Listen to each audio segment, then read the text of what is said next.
আমি আমার মাকে বলতে চাই, বাড়ি থেকে দূরে অবস্থান করার কারণে কিংবা আমার কর্মব্যস্ততার কারণে হয়তো সবসময় আমি তাকে ফোন দিতে পারি না, খোঁজ নিতে পারছি না।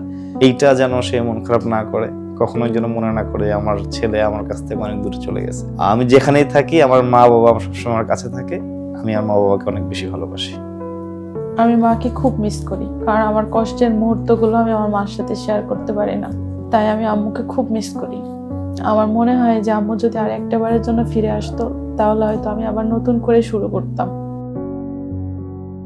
প্রত্যেকটা মা বাবা তার সন্তানকে ভালোবাসে এবং প্রত্যেকটা সন্তান তার মা বাবাকে ভালোবাসে। মা জীবনের প্রথম শিক্ষিকা, স্নেহ ভালোবাসার উৎস এবং জীবনের প্রতিটি ধাপে প্রেরণার শক্তি ও ভিত্তি। কিন্তু সবচেয়ে বেশি দুঃখের বিষয়, প্রতিনিয়ত আমাদের দেশে বা আমাদের পৃথিবীতে বৃদ্ধাশ্রমের সংখ্যা বাড়ছে। চলুন আজকে আমরা প্রতিজ্ঞা করি, মা বাবা আমাদের কাছে কখনোই বোঝা না, তাদের দায়িত্ব আমাদের নিতে হবে।